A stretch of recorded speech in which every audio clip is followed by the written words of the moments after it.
Aider les entreprises à faire les meilleurs produits possibles, c'est la mission de TIGA, cabinet conseil spécialisé en Product Management. Pour en parler avec nous, Hugo Gessman, CEO et cofondateur de l'entreprise.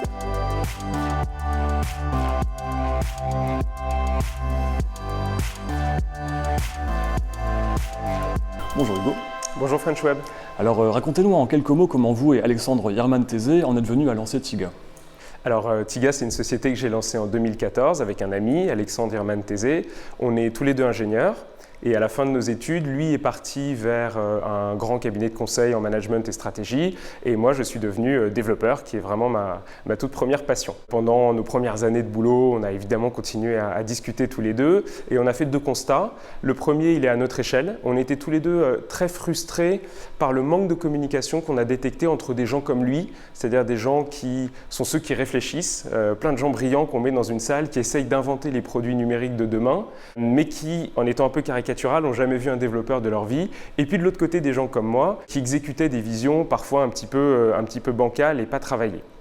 Et puis on a fait un deuxième constat, comme beaucoup de monde il y a quelques années, on s'est rendu compte que les plus grosses capitalisations boursières mondiales étaient maintenant des boîtes de la tech et que ces boîtes avaient complètement changé la manière même dont on faisait du business. Alors évidemment en s'appuyant sur de la technologie par définition, mais aussi en faisant émerger une discipline entière qui s'appelle le product management et qui va réconcilier dans une certaine mesure la technologie avec des enjeux plus métier, plus business.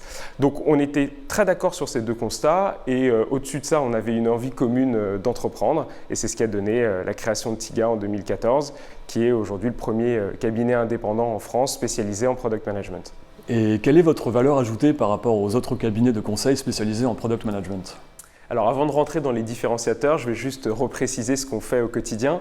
Donc notre métier, c'est d'aider les sociétés à faire les meilleurs produits numériques possibles. Donc pour ça, on va faire 4 choses. On va les aider sur leur organisation. On va travailler avec des COMEX pour mettre le produit au plus haut dans l'organisation et mettre en place des organisations produits. On va les aider sur leur stratégie, quel produit construire, à quelle cible ils s'adressent, quelle est la valeur ajoutée. On va les aider à faire. Donc on a des product managers et des product designers qui sont en France, en Australie, en Espagne et qui travaillent directement avec les clients. Et enfin, on va les former donc grâce à notre entité qui s'appelle TIGA Academy et qui propose des formations de Product Manager, de Lead PM et très récemment de Head of Product. Nos différenciateurs, le premier, c'est la combinaison entre l'expertise et l'expérience. Voilà.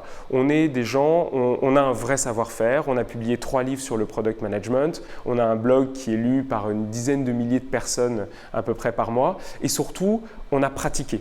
Le Product Management, c'est un métier d'expérience, de terrain. Et nous, on a construit cette expérience collective en faisant une centaine de missions auprès d'autant de clients, que ce soit des scale-up comme Mano Mano, des startups ou des corporates. Et le deuxième différenciateur qu'on a, qui est pour moi le plus important, c'est la culture. C'est pas tant ce qu'on fait que la manière avec laquelle on fait les choses. Depuis le début, on a tout fait pour construire une culture d'entreprise extrêmement forte. On est très généreux envers la communauté, par exemple. On organise des dizaines de meet-up chaque année. À Paris historiquement, mais maintenant partout en France, à Madrid, à Barcelone, à Sydney et bientôt à Bruxelles. Et on est aussi derrière l'organisation de ce qui est devenu la grand-messe du product management en France, qui s'appelle la Product Conf, qui a réuni un peu plus de 800 personnes en juin dernier. On a également dans cette culture quelque chose de très fort qui est le fait de considérer TIGA comme un produit.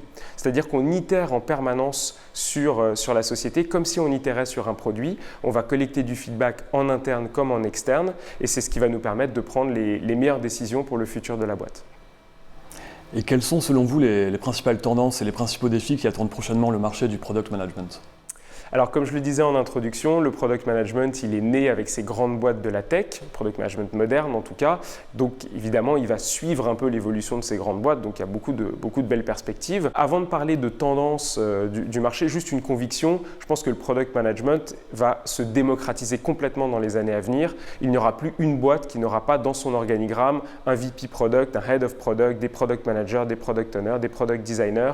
Ce sera vraiment quelque chose de normal pour les sociétés. Après, une tendance qui va être importante, c'est l'usage de la data, je pense. Le métier de product manager, c'est de prendre des décisions en étant data informed. Et aujourd'hui, c'est un potentiel qui est assez sous-exploité. On ne connaît pas toujours par où est passé son utilisateur sur la plateforme, par exemple. Et ça, c'est quelque chose qui va aussi devenir très important dans les années à venir.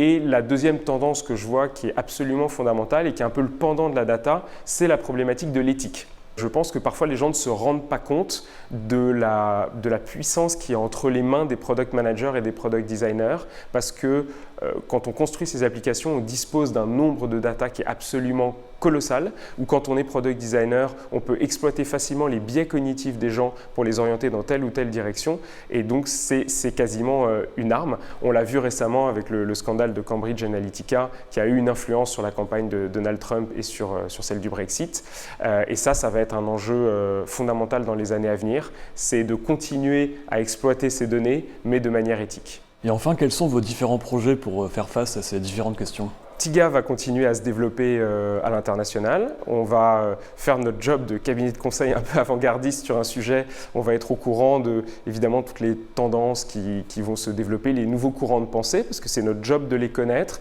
de les expérimenter, de les digérer et puis évidemment d'en faire bénéficier nos clients. Je pense qu'on va continuer à s'entourer de partenaires technologiques, puisque je l'ai dit tout à l'heure, il y a de plus en plus d'outils maintenant à la disposition du product manager et c'est notre job aussi d'avoir les bons partenaires pour les proposer à nos clients le moment venu. On va continuer à soutenir la communauté produit avec l'ouverture de nouveaux meet-up dans plein de destinations sympathiques dans le monde et de nouvelles product conférences. On en a fait une à Madrid d'ailleurs il y a quelques mois. Et puis surtout, on va continuer à faire grandir notre culture, parce que j'en parlais tout à l'heure, c'est un élément essentiel pour nous. Donc on va essayer de la conserver et de l'améliorer encore. Merci Hugo. Merci.